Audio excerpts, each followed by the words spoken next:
जय माता रानी दोस्तों, आप सब कैसे हैं। आप सबकी हर इच्छा माता रानी पूरी करे, ऐसी मेरी माता से प्रार्थना है। तो जय माता रानी कमेंट सेक्शन में जरूर लिखिए और आज का वीडियो ध्यान से सुनिए।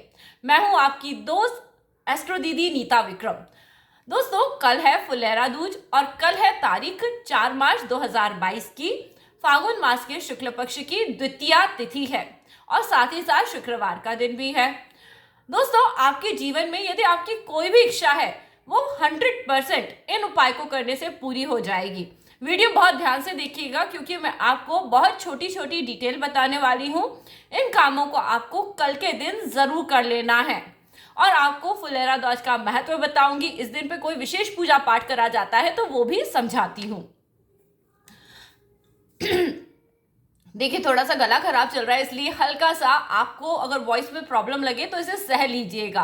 अब तबीयत, अभी मौसम चेंज हो रहा है तो थोड़ी ना थोड़ी तो खराब होती रहती है। पर अब हम बात करते हैं फुलेरा दौज के विषय में। दोस्तों, फुलेरा दौज का पर्व प्राचीन पर्व है। इस पर्व को हमेशा बसंत पंचमी और होली के बीच में मनाया जाता है। पूरे यूनिवर्स की, ब्रह्मांड की ऊर्जा चेंज होती है। ब्रह्मांड की ऊर्जा निरंतर ऊपर की ओर जा रही है। ऐसे में यदि हम कोई भी प्रयास करते हैं तो हमें प्रयास में सफलता जरूर मिलती है। तो दोस्तों, आप लोग भी यदि चाहते हैं आपकी कोई भी इच्छा पूरी हो जाए, जैसे अगर घर लेने का प्लान है तो मेरा घर बन जाए, मुझे नौकरी चाहिए तो मेरी नौकरी हो जाए, या मुझे संतान चाहिए तो संतान हो जाए, किसी भी चीज के लिए हम यूनिवर्स से एनर्जी मांगते हैं। यूनिवर्स यानी ब्रह्मांड से, और हम जो देते हैं वही हमें मिलता है। तो यानी हमें अपने पॉजिटिव थॉट देने हैं। सबसे पहली बात, जिन लोगों को चाहिए कि उनकी जॉब लग जाए तो उन्हें बार बार ये कहने से बचना चाहिए, अरे मेरी तो जॉब ही नहीं लगती, मेरी तो किस्मत ही खराब है। प्लीज अपने अंदर की नेगेटिविटी को कम करिए क्योंकि इस वक्त यूनिवर्स बहुत अच्छे से चार्ज है। हमें चाहिए कि हम लाइफ में प्रोग्रेस की बात करें। अब दोस्तों, आपको बात बताना शुरू करती हूँ क्योंकि हम फुलेरा दौज की बात कर रहे हैं। फुलेरा दौज का त्योहार पूरे विश्व में बहुत ही हर्षोल्लास से मनाया जाता है और खासतौर पर उत्तर भारत और मथुरा में, क्योंकि ऐसी मान्यता है इस दिन भगवान श्री कृष्ण ने और राधा जी ने होली खेली थी। इसलिए होली का यह त्योहार, जो होली की शुरुआत का त्योहार बताया जाता है, इसी दिन से मनाना हम शुरू कर देते हैं। इस दिन को दोस्तों अबूझ मुहूर्त और सर्वार्थ सिद्धि योग के साथ हम सब मनाने वाले हैं 4 मार्च 2022 की तारीख को। वैसे तो द्वितीया की तिथि 3 मार्च रात से शुरू हो जाएगी और 4 मार्च के रात में 8:45 तक फुलेरा दौज की तिथि रहने वाली है। अब दोस्तों, इस दिन क्या विशेष होता है। बांके बिहारी के मंदिर में ढेर सारे भक्तों का तांता लगता है। सब लोग भगवान के दर्शन करने के लिए आते हैं। इस दिन भगवान श्री कृष्ण के कमर में रंग बिरंगे रंग का कपड़ा बांधा जाता है और ये कपड़ा रात्रि में जब शयन होता है उस समय पे हटा दिया जाता है। अब दोस्तों, कमर कस लेना ये हिंदी की कहावत है, आप में से कई लोगों ने सुनी होगी। कमर कस लेने का क्या मतलब होता है, हमारे जो हम काम करना चाहते हैं ना, अब तो हम वो करके ही दिखाएंगे। तो कहीं ना कहीं जब कमर पे हम कपड़ा बांध लेते हैं या कमर कस लेते हैं तो हमारी जो कामना करने की या हमारे जो काम करने की ताकत है वो बढ़ जाती है। देखिए, इंसान की इच्छा शक्ति है, इंसान चाहे तो गाड़ियां चलाए, इंसान चाहे तो प्लेन चढ़ाए। जो भी संभव नहीं है ना, वो भी यदि आप इस दिन पे सोच लेते हैं ना तो वो भी संभव हो जाता है। ऐसे में भगवान श्री कृष्ण हमें प्रेरित करते हैं कि हम जो चीज चाहते हैं सिर्फ उसके लिए अपनी कमर कस ली जाए। सबसे पहले लेवल पे आपको दिमागी रूप से एकदम पॉजिटिव हो जाना है कि मुझे तो ये काम कर ही लेना है। देखिए, बहुत ही अच्छे से सोचिएगा और उस काम के लिए मेहनत करिएगा। अब उपाय की बारी आती है। तो दोस्तों, श्री कृष्ण भगवान ने हमें कई ऐसे सूत्र दिए हैं जिसके बेसिस पे अगर उपाय करे जाएं तो हम बुरे को अच्छे में परिवर्तित कर देते हैं। जैसे कि होली का दिन आता है। होली का दिन का क्या होता है, जब होली का दिन होता है तो उस दिन प्रहलाद की जीत हो जाती है और होलिका हार जाती है या होलिका का दहन हो जाता है और प्रहलाद, जो कि श्री विष्णु का भक्त है, वो बच जाता है। तो दोस्तों, भगवान पे भरोसा करके किए हुए प्रयत्नों में आपको सफलता मिलेगी। आपको करना क्या है, एक कोरा कागज लेना है, 100% अपनी विल पावर का यूज करना है। विल पावर यानी इच्छा शक्ति कि मैं ऐसा करना चाहती हूँ। अब देखिए दोस्तों, मेरा गला थोड़ा सा आज साथ नहीं दे रहा है तो मैं आपको फिर से बता रही हूँ।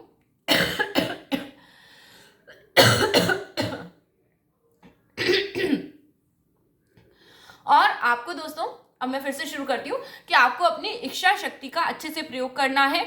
एक कागज ले लीजिए, कोरा कागज ले लीजिए, कोरा ना मिले तो लाइन वाला भी चल जाएगा।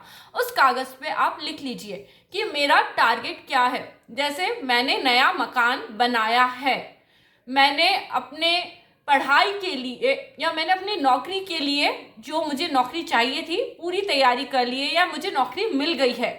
अगर आप तैयारी कर रहे हैं तो आप ये लिख सकते हैं मुझे नौकरी मिल गई है, क्योंकि आप जितना स्पेसिफिक लिखेंगे और जितना इन चीज़ों का आप खुद ड्रीम करेंगे। जैसे हम नौकरी करने जाते हैं तो क्या होता है, हम सुबह उठ के 10 बजे तैयार हो जाते हैं, बढ़िया अपने बालों को कॉम्ब करते हैं, सुंदर कपड़े पहनते हैं। वही एटिकेट हमारे लाइफ स्टाइल में हर दिन में होना चाहिए। तो दोस्तों, आप जिस चीज़ के लिए प्लान कर रहे हैं, अगर आप बड़े घर का प्लान कर रहे हैं तो अपने घर में आप बड़े घर को इमेजिन करिए और उसके लिए हार्डवर्क करिए कि मेरा घर ऐसा होना चाहिए, मुझे यहाँ ये करना है। और जिन लोगों के पास पैसा नहीं है ना, वो इस दिन पैसे की भी डिमांड कर सकते हैं। देखिए, पैसा भगवान ने इतना आपको देना है ना कि आप गिनते गिनते थक जाओगे। यानी मैं बिल्कुल बहुत बहुत बड़ा पैसे वाला व्यक्ति बन गया हूँ, पर आपको करना क्या है, पहले तो अपनी इच्छा शक्ति के साथ अपनी जो भी विश है उसको लिख लेना है एक कोरे कागज के ऊपर। और दूसरी चीज है, आपको काम करना है। देखिए, श्री कृष्ण को भी महाभारत में विजय कब मिली, जब उन्होंने युद्ध जीता।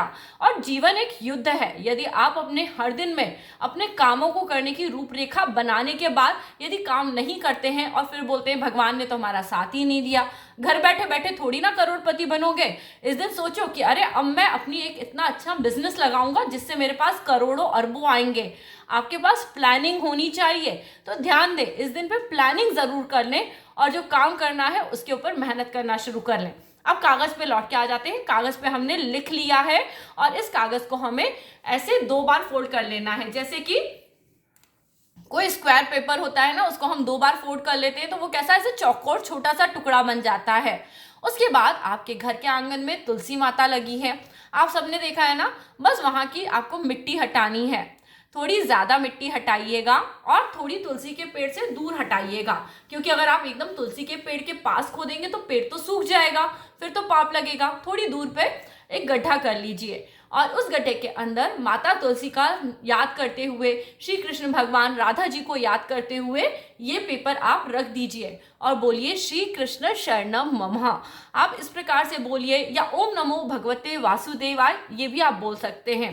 थोड़ा बड़ा गड्ढा करिए और इस चिट को आप उस गड्ढे में डाल के उसे अच्छे से फिल कर दीजिए। ध्यान रहे, जब भी कोई रोज तुलसी में पानी डाले या वहां पे आपके कोई गार्डनिंग करे तो एकदम से ये पेपर निकल के ना आ जाए।